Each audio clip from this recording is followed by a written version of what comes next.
topiknya. Halo Sobat Finance, welcome back di podcast edukasi kami dengan topik yang sama namun tema yang berbeda. Nah, kali ini kita masuk pada segmen terakhir atau bagian terakhir dengan tema Big Data, Algoritma, dan Masa Depan Investasi. Nah, di segmen kali ini kita akan membahas otak dari semua sistem investasi digital, yakni Big Data dan Algoritma. Nah, boleh dijelaskan dulu nggak sih sebenarnya seberapa penting sih peran Big Data dan dalam dunia investasi modern? Baik, jadi Big Data itu adalah bahan bakar utama dari seluruh sistem fintech. Tanpa data, algoritma tidak bekerja. Big Data sendiri mencakup berbagai sumber, mulai dari data pasar seperti harga saham dan volume transaksi, kemudian ada data perilaku pengguna di aplikasi, hingga data eksternal, sosial media, hingga sentimen publik. Dan semua data itu dikumpulkan dan diolah oleh algoritma menggunakan machine learning. Hasilnya itu adalah pola dan wawasan yang tidak bisa dilihat oleh manusia secara manual. Misalnya, sistem bisa mendeteksi bahwa banyak orang mencari emas di internet. Ini menandakan bahwa permintaan atau minat terhadap aset defensif itu sedang meningkat. Dengan meningkatnya minat terhadap aset defensif ini bisa menjadi sinyal untuk menyesuaikan portofolio. Artinya algoritma ini benar-benar belajar dari data dong, atau gimana nih? Ya, nah di sini itu justru kekuatannya. Semakin banyak data yang masuk, maka semakin akurat algoritma yang dapat memberikan sebuah rekomendasi.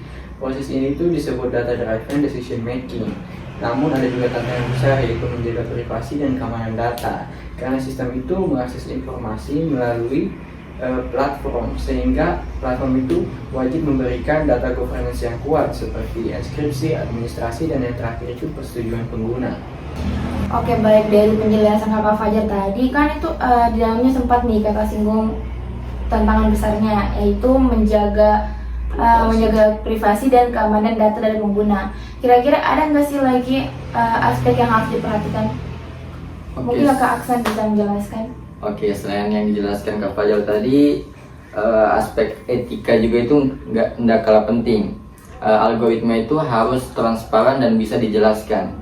Kita tidak bisa membiarkan mesin mengambil keputusan investasi tanpa penjelasan yang bisa dipahami oleh manusia. Regulator seperti OJK mulai mendorong AI governance di industri keuangan supaya keputusan algoritmik bisa diaudit dan dipertanggungjawabkan. Oke, berarti aspek lain yang diperhatikan itu aspek etika. Ya, betul.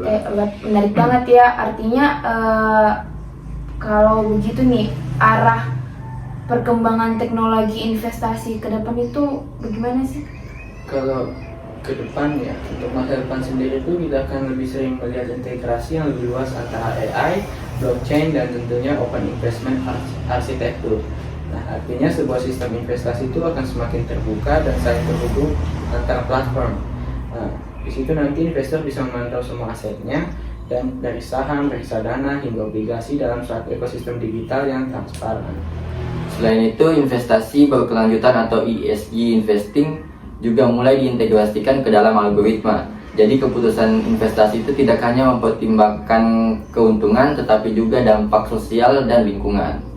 Oke, artinya masa depan investasi digital itu nggak hanya soal profit nih, tapi juga soal tanggung jawab sosial dan keberlanjutan gitu. Nah, betul banget. Jadi teknologi itu hanya sebuah alat. Tujuan akhirnya adalah menciptakan sistem keuangan yang inklusif, efisien, dan etis, di mana semua orang itu punya kesempatan yang sama untuk tumbuh secara finansial. Baik teman-teman, berhubung kita sudah sampai di akhir episode sekaligus di penghujung acara. Dari pembahasan hari ini kita bisa mengambil beberapa poin penting. Yang pertama adalah fintech telah merevolusi dunia keuangan dengan menghadirkan investasi digital yang lebih cepat, murah, dan terbuka bagi semua orang. Dan yang kedua, robo-advisor yang menjadi jantung dari sistem ini menyediakan layanan otomatis, personal, dan berbasis data. Dan yang terakhir adalah Big Data dan algoritma menjadi otak di balik semua proses, yaitu memastikan kepuasan investasi lebih objektif dan efisien. Tapi di atas segalanya, keberhasilan investasi digital tetap tergantung pada kepercayaan, literasi keuangan, dan regulasi yang bijak.